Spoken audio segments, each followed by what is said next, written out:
কিন্তু এই রায় যদি না মানেন, মহান আল্লাহকে সাক্ষী রেখে বলছি, এই রায় বাস্তবায়ন না হওয়া পর্যন্ত আমাদের আন্দোলনে আমরা কোনো ধরনের বিশ্রাম নেব না।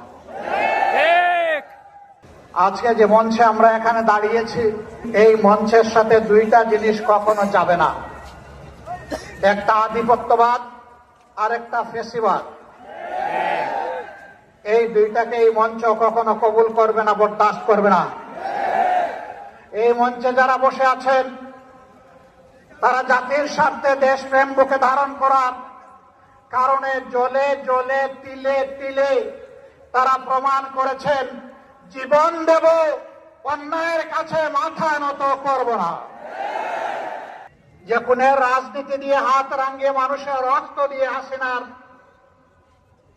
রাজনীতির নতুন উত্থান হয়েছিল, তাদের হাতে একসময় যারা সকলেই মজলুম ছিলাম, রাজপথে আন্দোলন করেছি, সংগ্রাম করেছি, তাদেরই একটা অংশ আজকে সরকারে যাওয়ার পরে অতীতের সব কিছু ভুলে গিয়েছে।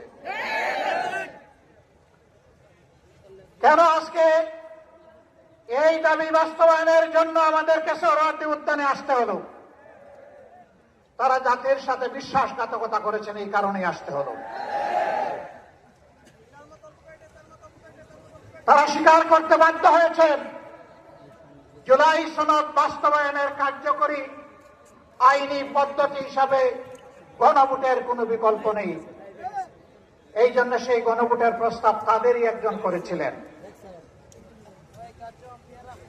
তাদের নেতা নির্বাচনী প্রচার অভিযানে শহীদ আবু সাঈদের স্মৃতিবিজড়িত রংপুরে গিয়ে বলেছিলেন, প্রিয় দেশবাসী, ভোট দিবেন দুটা, একটা দিবেন আমাদের মার্কায়, আরেকটা দিবেন গণভোটে।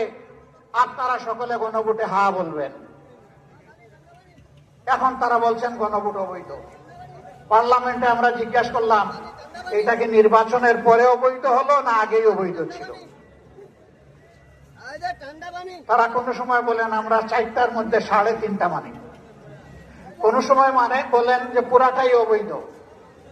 আমরা বলেছি পার্লামেন্টে, আপনারা দেখেছেন, একই আদেশে 2টা ভোট, গোস্ত হালাল কিন্তু শুরুয়া জোল হারাম। এ সুবিধাবাদী মানসিকতা। আন্দোলন চলবে সংসদে, আন্দোলন চলবে রাজপথে। নাহিদ ইসলাম বলেছেন, একসময় রাজপথ আর সংসদ প্রয়োজনে একাকার হয়ে যাবে। জুমার টিভি 24, সত্যের পথে মানুষের সাথে।